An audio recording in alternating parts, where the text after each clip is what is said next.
Hey, it's Rick, and Hollywood just had one of the worst weeks in years, and I've got the names, the numbers, and the receipts to prove it. James Gunn and Peter Safran promised us a new golden age for DC. Instead, Supergirl opened to just $38 million domestic and $68 million worldwide. And Peter Safran actually told the New York Times on the record that this flop is just one piece of a long-term strategy. Meanwhile, insider Jeff Sneider is dropping a name that's breaking the internet: Zendaya, reportedly circling to replace Matt Damon as Jason Bourne.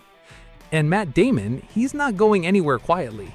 This month, writing Christopher Nolan's Odyssey, he told Parade he's actively begging for another Bourne script. And then there's Peter Sheridan, the guy behind Yellowstone and Landman, going full scorched earth, telling studio execs to their face that they know nothing about storytelling. 3 stories, 3 receipts, 1 brutal conclusion about where Hollywood's headed. Let's get into it. Let's start with the number that should be terrifying every executive at Warner Bros. Discovery. $38 million. That's the domestic opening for Supergirl, the movie James Gunn and Peter Safran built their entire 10-year DC plan around. Worldwide, $68 million.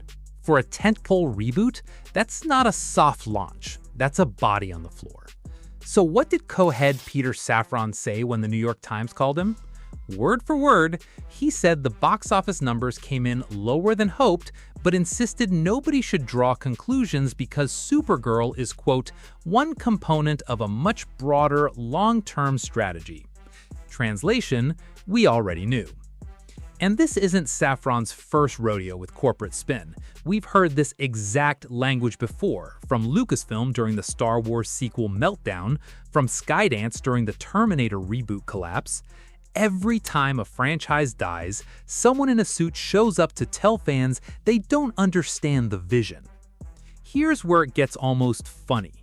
Despite Supergirl's numbers, James Gunn has already locked in the same screenwriter, Ana Nogueira, for the next Wonder Woman script and other upcoming DC projects. Same writer, same result, apparently a lesson nobody learned. And the timing could not be worse for Gunn and Safran personally. Paramount just closed its acquisition of Warner Bros. Discovery. Insiders say Hollywood agents are already running private bets on how long the DC duo keeps their jobs under the new ownership. Sources close to Paramount are publicly saying leadership is still supportive, which in Hollywood speak usually means the opposite. With Supergirl's final worldwide total crawling toward just $300 million against a reported budget north of $200 million, the math isn't strategy, it's a warning sign. But instead of adjusting course, Gunn and Safran keep telling us red is green.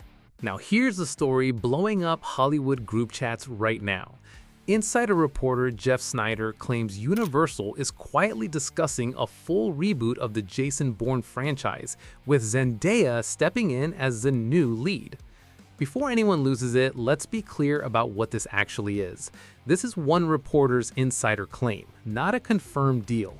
Universal has already issued an official denial, and Snyder's track record is genuinely mixed. Sometimes he's dead on, sometimes he's dead wrong. But he's sticking to his story that early talks between the studio and Zendaya's team did happen.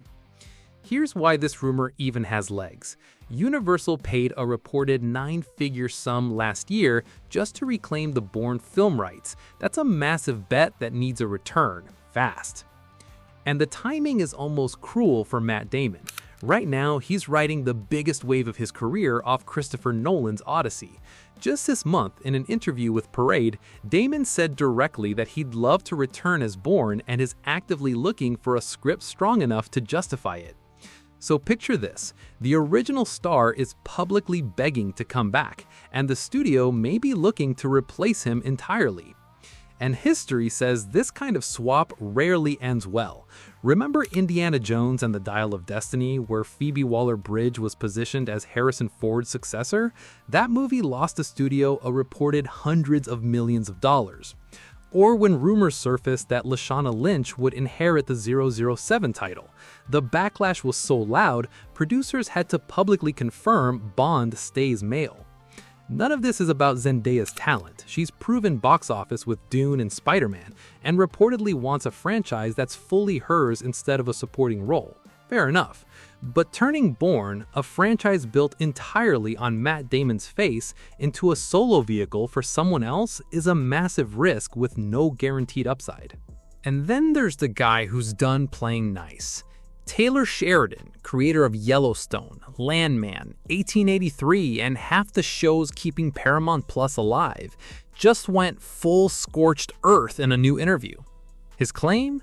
Hollywood's top jobs are now filled with people from marketing, law, and talent agencies. People with total power over what gets made and zero understanding of how a story actually works. His question to them? What do you know about story? His answer? Nothing.